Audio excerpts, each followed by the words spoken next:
Just give me liberty, or give me death.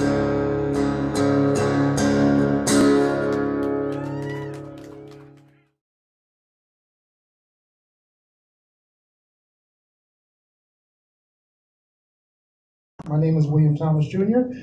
We have a couple members of our board here from the Improvement League as well. Janelle Johnson, Henry Davis, Henry Johnson, and our longtime member Henry Johnson as well, his son in the back. Again, C.L. Townsend is a member, as well as Ione is a member of the Improvement League. All right, so again, like I said, we're a nonprofit organization. It's been operating in Plant City since 1982, founded by the late Jerry Bailey, who was an educator in Hillsborough County. We mainly focus on a number of entities such as education, economic development, and a couple of noble projects in the community are the African American Museum, the Bing Rooney House, as well as the CSI, Junior CSI Forensic Science Program. We've got middle school, high school kids enrolled in the Forensic Science Program. It's probably one of the kind in the state. These kids attend and compete in statewide level conferences with professionals. In addition to that, of course, we have the MLK Festivals coming up in January. That's a cultural arts festival we conduct. In addition to the number of entities we're involved with the city. I've taken money from small business owners. There are some people outside the district that give. I don't really think that's the largest issue, but we definitely need campaign finance reform. We need to publicly finance campaigns so that all the candidates are on equal ground. You don't have the influence of big money. The voters pay attention to the issues, and that's it. It's tough to run an election when you are running against a candidate that has hundreds of thousands of dollars, and they can pay for mailers and attack you and attack your credibility, and you don't have any way of getting the word out about yourself and what the truth is. What is truth when you have hundreds of thousands of dollars against you? That's why I publicly committed to not taking any money from special interests, political action committees, or large corporations. Thank you. We're going now to panelist number 2. Please. Every citizen is impacted by our healthcare system. Good health is a prerequisite for a good life. Healthcare services are often a key means of achieving good health. Efforts to improve access to healthcare services through insurance or public assistance programs has long been an effort at the county, state, and federal levels. The Florida legislation has made many efforts on this matter, but no real solution has emerged. A key feature of the debate has been an expansion of Medicaid services to the 1 million plus uninsured citizens. Do you support the expansion of Medicaid in Florida? And please explain your position. Mr. Vazquez. Well, I can tell you back in the days when I was working in the government, I had the opportunity to pay for my hair care insurance and from all my family members because I'm a father of 6 kids. So when I came to Florida in 2001 and I tried to do the same thing with a minimum wage of $7.25, I can't.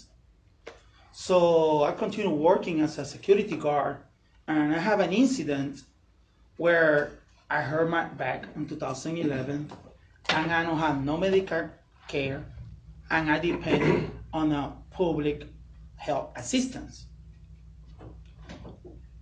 I had to expose my case to the Social Security Administration because since the age of 16, I've been paying my taxes. I'm blessed I have my Medicaid, Medicare now because they approve my Social Security benefits. And for me, it's very important everybody understand this because thanks to the Obamacare, my mother, who are disabled since 2010, she got a better quality of life. Right now, she's in a hospital. She had a situation this Monday, and service that we can afford for her studies. Right now, she have a coverage. So for me, it's very important as a person that we have more funding for the healthcare system. We need to bring more funding to the state of Florida for everybody can have access to health care. One more time, we need to do this because the community needs it and we pay for that service. It's not right. You wait to be you retire 60, 65 years for you get the benefit that you deserve if you sick. Thank you so much for understanding my point of view, but it's the truth that we're facing in the state of Florida.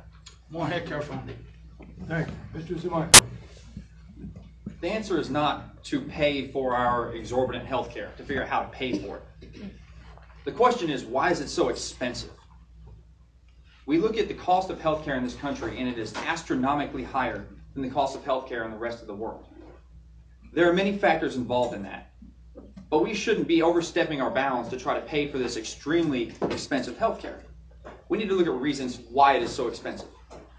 One of the things that I particularly like to look at, and I've got an interesting perspective because my wife is actually a vascular surgeon. She's a medical doctor, graduated from the University of South Florida Med School. There is litigation involved in healthcare. That is a major, major issue. It forces doctors to perform countless tests that they know they don't need to perform. You walk in, you have a hurt knee. You're going to have to run an x-ray, you're going to have to run this test, you're going to have to do this specialist. But the first doctor may have known what was wrong.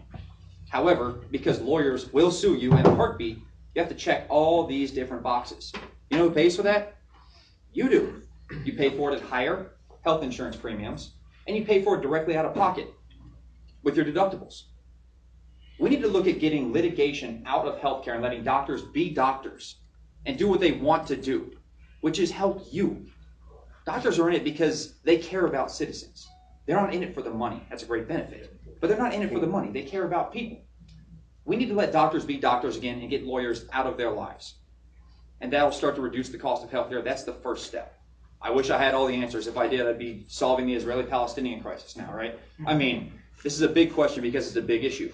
But you have to take steps. And the first step is getting lawyers out of the healthcare industry. Thank you. Mr. McClure. I'm not for the expansion.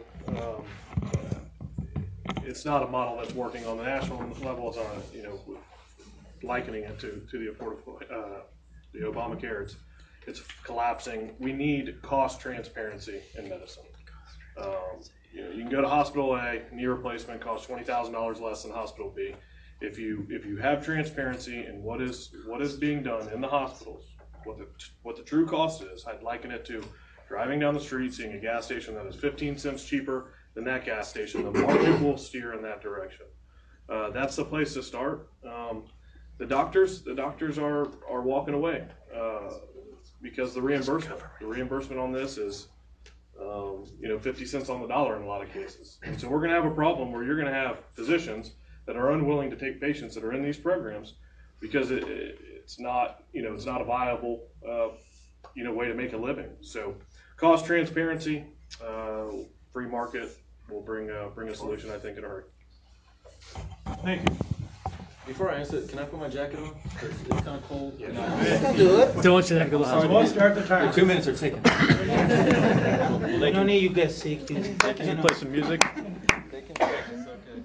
So, Mr. McClure, I disagree with you. I'm having an issue right now. Your jacket disagrees with you. Yeah. Well, my jacket isn't denying health care to 1 million people in Florida. So, by accepting the expansion of Medicaid, almost 1 million people in the state of Florida can get access to health care. And when I was a kid, my father died when I was 11 years old. My mother had to raise me and my 4 other siblings on her own. She didn't have the money to pay for health care, but we got that because of Medicaid. And by denying the expansion of Medicaid, you are denying children, human beings like myself, access to health care. People are sick and dying in this country.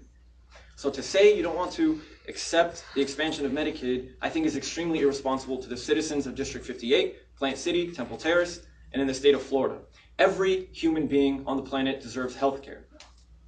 And we live in the United States of America, the richest nation in the history of mankind. How can we call ourselves the greatest nation on earth, but we don't care about sick and dying people? This cannot continue. So if elected, yeah, I would push to accept the expansion of Medicaid, and I would take it a step further. I would say we need to...